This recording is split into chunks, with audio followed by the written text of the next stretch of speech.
Hello, and welcome back to the At-Home Educator Podcast.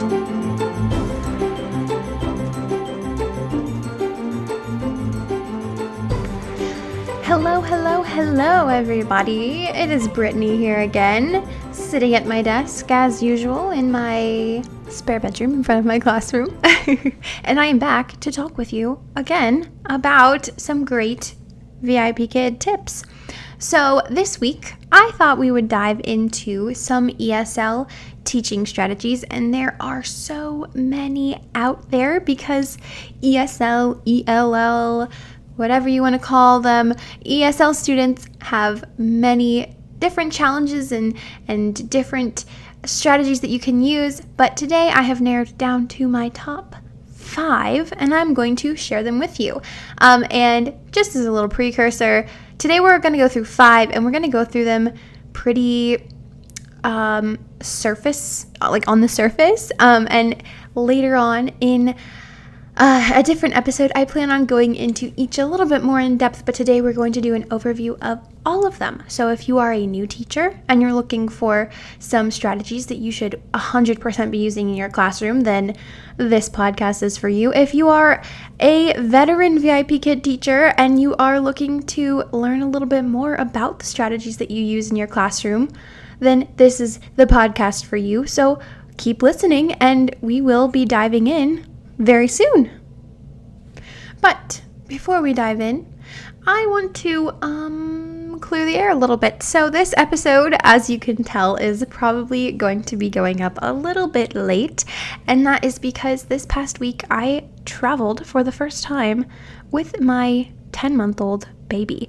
My sister was getting married in Florida, so we traveled all the way from New Mexico to Florida by plane, not train, I almost said train, by plane for the first time, and it was an interesting experience. And I know that a lot of you are mamas out there, so I thought I would share a little story about this with you guys. I promise I won't take up much time because it's not VIPKid related, but I did want to share. So on Thursday we left and we had a night flight. So we headed out of here around I think our plane took off at like 7 p.m.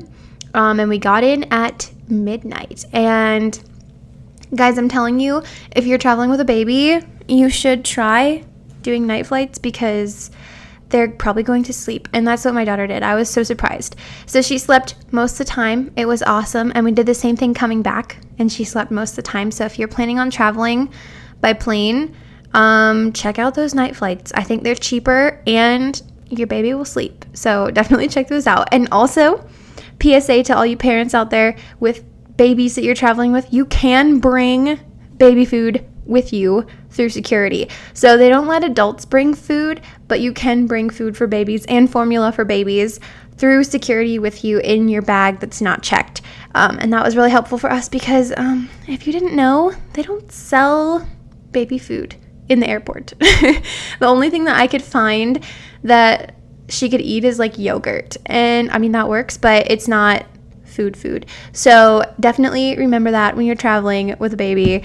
But overall, it worked out really great and it was awesome. So if you are a parent and you are looking to travel somewhere for the first time with a baby, don't be scared. Just go for it. Look into those night flights. And remember, you can bring food for them. TSA is a little bit more lax with that. So, that's my story. That's all I wanted to share. I just wanted to try and give you guys the confidence, to take chances. Go on an adventure with your baby. Go for it. But anyways, so it went great. It was awesome. I'm back now. I promise next week the podcast will go up on time. Which remember is usually Wednesdays at 12 p.m. Mountain Standard Time, and everything will be back on track. So thank you for your patience. Thank you for coming back and listening to the unlucky number 13th episode. No, 13 has always been a lucky number for me. My birthday is on the 13th, so 13 has always been a lucky number. So the lucky 13th episode. And as always, if you are enjoying this, please share with your friends, share on social media, Tag me in your story, in your Instagram posts if anything has helped you. If you have a question, always feel free to reach out to me. If you have something that you'd like me to cover, always feel free to reach out to me. As always, there are links in the description below to all of my social media channels, Facebook, Instagram, my email, all of that good stuff, and I'd love to hear from you. So let me know. And without further ado, let's dive in to some ESL teaching strategies. All right, so my first ESL teaching strategy that I'm going to share with you today is one that I am sure you've already heard about if you are already a VIPKid teacher. And you're probably guessing already, and you're probably a very smart person. So my first ESL teaching strategy is total physical response, or TPR. Now, like I said, if you're already a VIPKid teacher, you probably already know about this. It is something that VIPKid stresses from the very beginning when you do your interview with them. Basically, TPR stands for, like I said before, total physical response, and it is a mixture of language and physical actions that help to engage the students in the classroom. So basically, if you're saying something, you are doing something with your hands or your body that goes along with it. So if I say sit, I will physically sit. If I say stand, I will physically stand to show the student a meaning of that word. And the way that this works as a really good teaching strategy is the same way that a baby learns how to do things. So when you have a baby, a common thing that you teach them to do is to give people high fives, right? That's awesome when somebody can come up to your kid and be like, high five, and they give them a high five. Now, your baby is not saying high five, right? They don't have that language acquisition yet, but they understand the physical response for a high five when somebody reaches their hand out to them, and they understand a little bit probably of what you're saying when you say, give me a high five, right? So the physical response of you reaching your hand out and them touching your hand, giving you a high five, is teaching them that word. And the same kind of concept applies in the classroom, and that's why TPR is so great to use for ESL students. They are basically babies when it comes to learning this new language. They don't have any background in it. They don't speak it, right? So these students that we're teaching with VIPKid, they're Chinese students. Most of them don't have a previous background in speaking English. So you are creating those first connections between the new English words that they're learning and the physical responses that they're associating with them. So if you are teaching, let's say, the word happy, right? You want to point to your face and smile and say happy so that they understand what happy is, right? They're creating a connection between the word and the physical response. And this is also a great strategy because it is what they call a low stress strategy. So the whole goal with TPR is to get your student to do it with you. So when you point to your face and smile, you want your student to point to their face and smile and say happy, right? Your student may not be able to say happy yet, but if you say happy and they point to their face and smile, they're still showing you that they are learning what the word happy means, right? So it is a low stress teaching method for ESL students because they do not necessarily have to create a language output. They're still participating, they're still showing you that they're learning, but they don't have to create the word. They don't have to tell you the word. They can show you instead and show you that they're learning. So this is a great method to use in the classroom, especially with the little ones. If you teach the little ones, level 1s, 2s, possibly some level 3s. And of course, you keep using it as you keep going on in the levels, but it's especially important at those lower levels because you are creating those first associations, right? So remember to always use TPR, always use total physical response, and VIPKid really likes it too. So if you are trying to pass that mock class, or if you're trying to get a new certification, make sure you use lots of TPR. They really like it, and it will definitely help you pass whatever you're trying to get through, and it'll help your kiddos if you're already teaching in VIPKid and teaching in those levels as well. All right, so that was teaching strategy number 1, TPR. Teaching strategy number 2 is using items of cultural relevance. Now, that is a fancy way of saying make your student feel comfortable in class. Think about where you feel most comfortable. You feel most comfortable at home, right? Our teaching environment is a little bit different because we are teaching online. So these students have the luxury of being at home learning. So they probably feel pretty comfortable in the first place, but they might be nervous just like you are. Imagine or think back to the first time that you taught your first VIPKid class. You were probably a little nervous, right?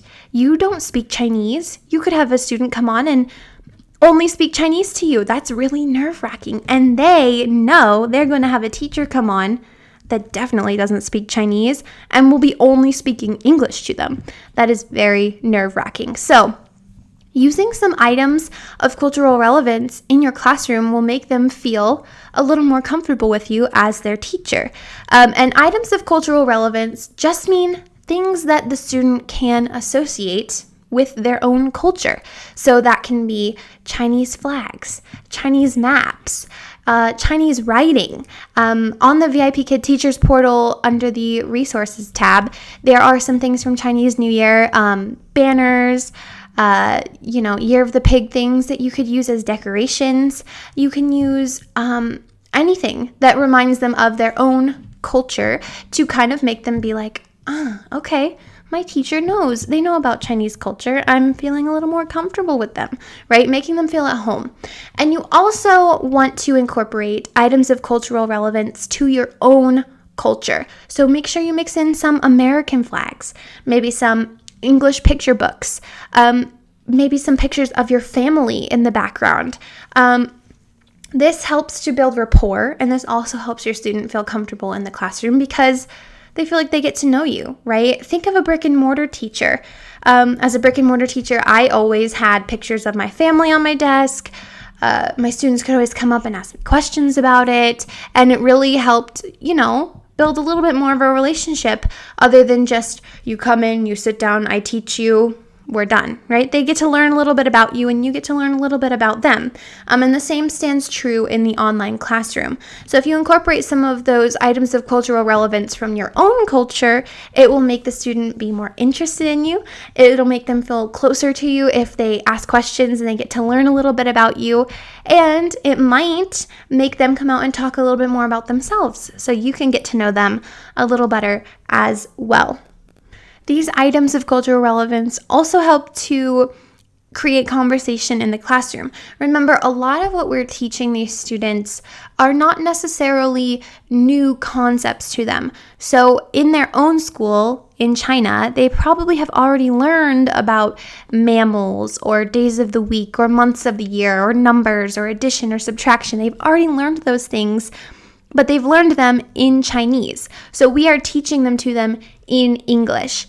And the more conversation you can have, the more English they're learning, the more words they're encountering. So if they see a picture of you with your dog on the wall and they ask you, oh, you have a dog? You can say, yes, I have a dog. You get to have that conversation. They obviously already know what a dog is, but you might teach them some new words as you're interacting with them or some new sentence frames. Maybe ask them, do you have a dog?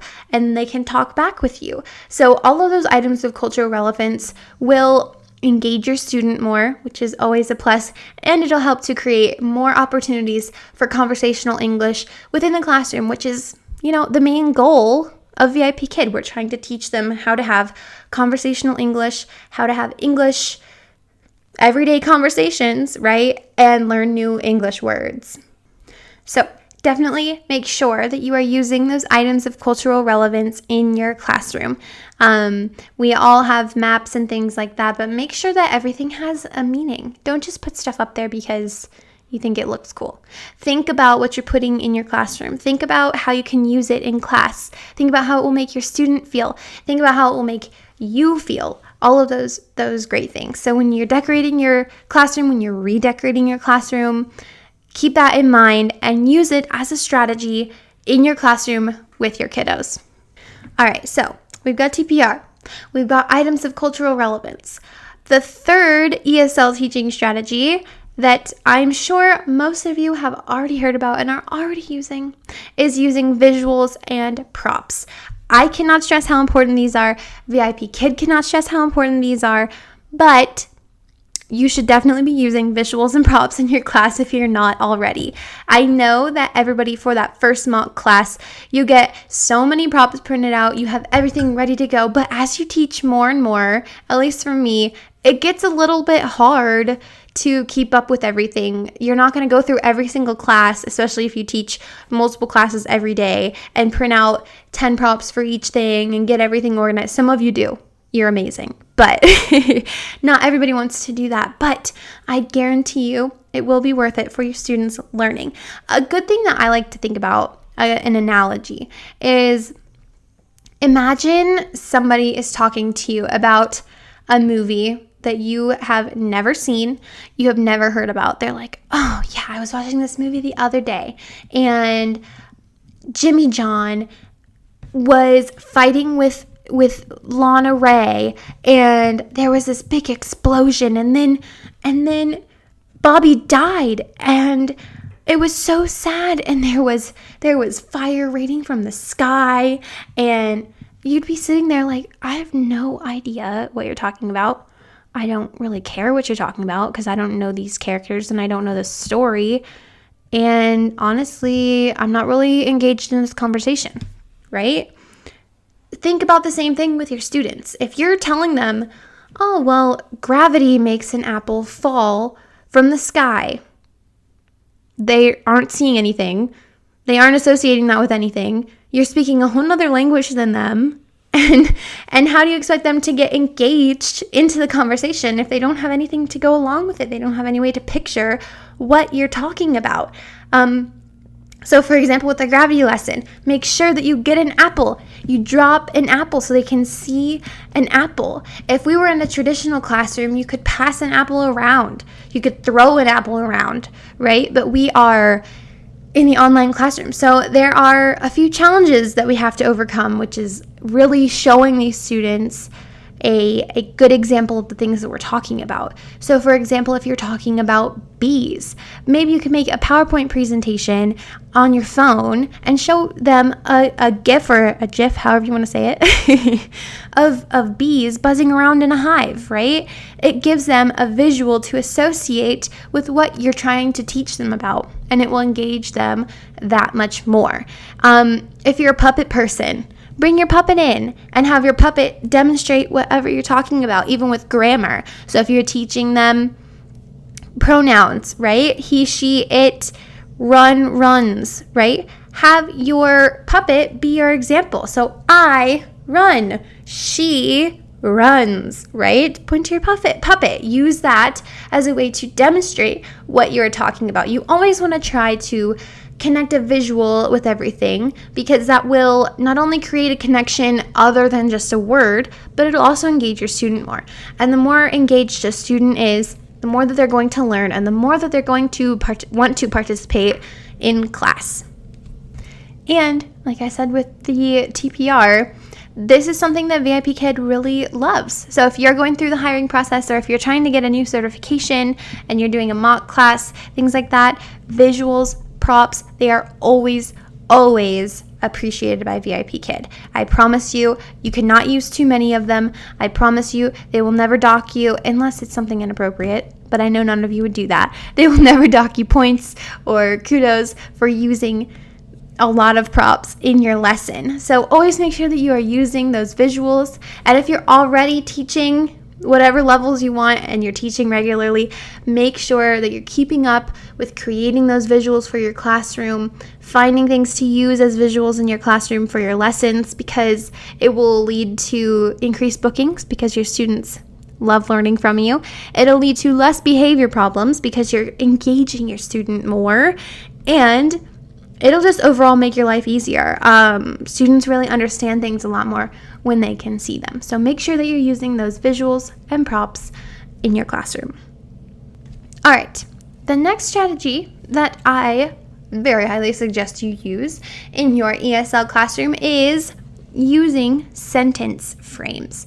Now, when you go into your VIPKid classes page and you see all of the classes that you're about to teach, you can click on the materials word next to the lesson, and it'll take you so you can see all of the slides and all the lesson objectives and all of those great things for the lesson. And there are sentence frames in those lesson objectives.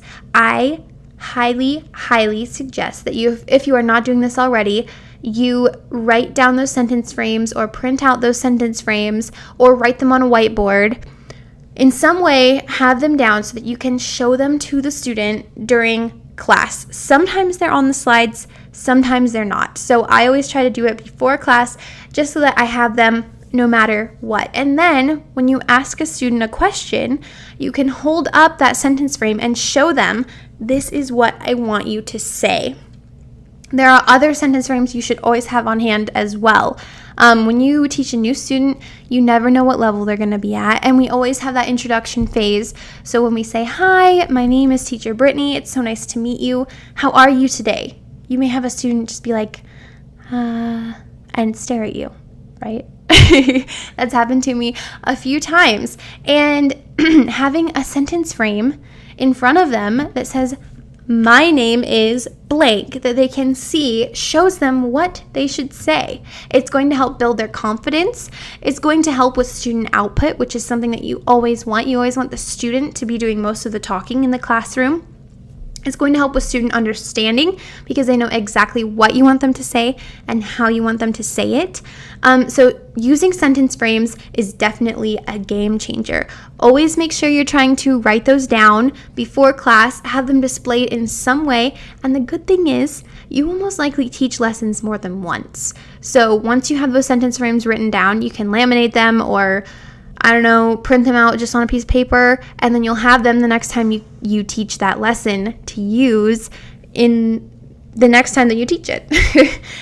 So it'll be super useful. It's definitely worth your time. It doesn't take very much time to type them out. You can even copy and paste them from the materials page onto a Word document if that's easier for you, and just change the font, whatever is best for you. But I highly recommend that you use those sentence frames to your advantage. It will, like I said, increase your student output and their understanding a lot. A lot of the more shy students this helps with as well, because they're shy because they don't know what to say, right? They don't want to make a mistake. And these sentence frames show them, if you say this, you're going to be correct, right? They just have to fill in 1 or 2 words, and most students can do that. So definitely use those sentence frames in your online classroom. All right, guys. Oh boy, I feel like I sped through this. We are at the 5th ESL strategy. And this one is something that is something I learned that's new today. So my last ESL strategy for you to use in your classroom is to remember that there are stages to language acquisition. If you did not already know, there are 5 stages to new language acquisition for English language learners, really any language learners, and everybody will go through these stages differently. So you never know what stage your student is going to be in. Even if they're a level 5 student, they could be in the lowest stage of language acquisition, and you have to just roll with it. So the 5 stages of language acquisition are: number 1, the silent and receptive stage. This is where students don't really use a lot of words on their own. They're more using that TPR that we talked about. So they may act out a word or show a word better than they will say a word. In this stage, you're really focusing on building their confidence in the classroom. You're working on getting them to repeat after you. You're working on getting them to use that TPR, using those sentence frames, things like that. Obviously, you will encounter students who are in this stage in the lower levels, so pre-VIP, level 1, level 2 students, but speaking from experience, there are some level 4 students and level 5 students that are still very shy and may be in the lower levels of the language acquisition. I have a a level 4 student. I have taught him several times, probably about 15 times now. And he is a very sweet boy, but he is very shy. And he is more in this silent or receptive stage. So a lot of times, most of our class is what I know a lot of you guys call Dora the Explorer, right? So I'm saying something, he's repeating it. I'm asking a question, he's giving me a short response. And he's understanding the material, but his confidence is just not there yet. So remember, you are building their confidence when they're in this stage.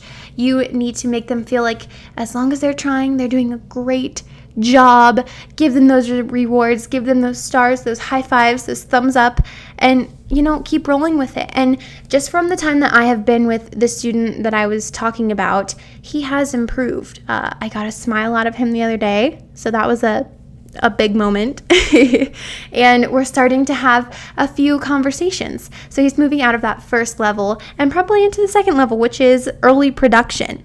The second stage of language acquisition is early production, which is when your students are creating those 1 or 2 word responses, like yes, no, I think, the few words that they do feel confident saying, they're going to say to you.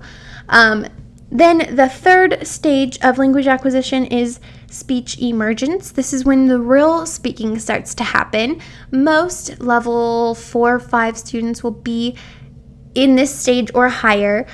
They can start speaking in sentences, using phrases, having more conversations, but they have not really mastered the language yet. The 4th level is intermediate fluency, and this is when students start thinking in the second language, which I thought was very interesting. I teach level 5 students, and I think some of my level 5 students are probably in this stage, especially when it comes to like math questions. You can kind of tell the difference between level 4 and level 5, where students seem to be thinking in English, so it doesn't take them as long to figure out an equation. They don't have to kind of like convert the words in their head as they're figuring out a word problem or solving a word problem. So a lot of your higher level students will be in this intermediate fluency stage. And then we have advanced fluency, which is mastery of the language. Most of the students that we're seeing with VIPKid are not going to be in this stage just because obviously they're still learning, right? They're still taking VIPKid classes.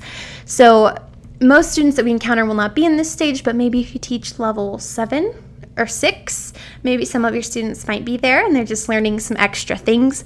I don't know. Let me know. But it is important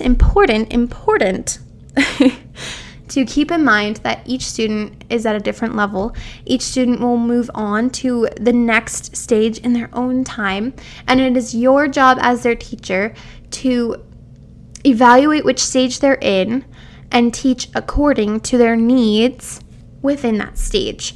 And I will provide a link in the description that has some helpful little visual charts that you can see the stages of language acquisition in. It helps me at least to see a visual of it so that way you can see the progression a little easier. So I will link those below, and I definitely recommend that you check them out.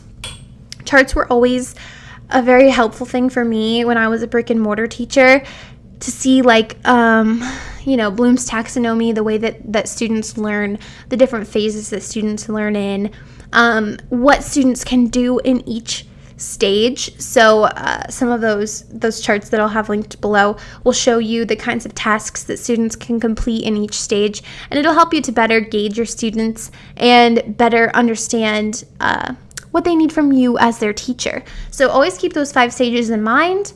Always be trying to evaluate which stage your student is in and evaluate their needs based on those stages within your classroom. All right, guys, and that is it. So to recap, the ESL strategies that you should 100% most definitely be using in your classroom if you're not already are: number 1, TPR, total physical response. Remember, you want those students to create those associations with your actions and your words. It'll help keep them engaged, and it will lower the stress level for some of your maybe shyer students because they can show you what they mean instead of having to find the word or feel stressed out because they can't find the word. Number 2 was using items of cultural relevance. Remember to incorporate things from Chinese culture, American culture, both sides into your classroom to make your students feel more welcome, to create more conversation in the classroom, and just to build rapport overall. Number 3 was using visuals and props. Remember, if you're not already doing that, you definitely should. And if you're a veteran teacher and you're sick and tired of laminating things and finding clip art online and finding GIFs and GIFs online and using props all the time, keep doing it because it's worth it. Your students need to be engaged. Your students need to see a visual of what you're talking about, and it'll help increase your student engagement, your student output, and your student behavior will get better. Number 4 was using sentence frames.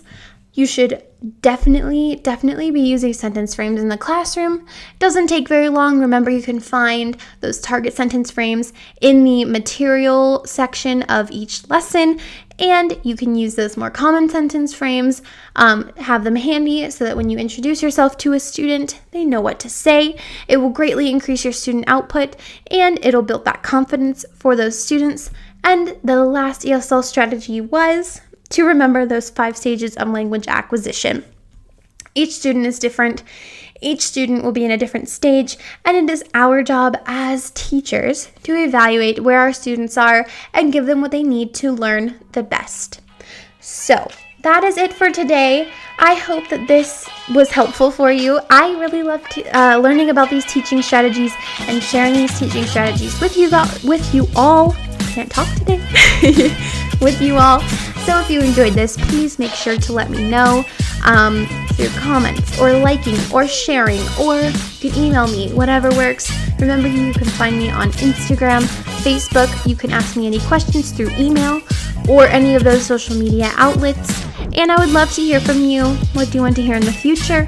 What are some strategies that maybe you use that I didn't talk about today? Let me know. I would love to hear from you. So remember to teach regularly, play often, and live your best life. And I will talk to you guys next week. Bye, guys.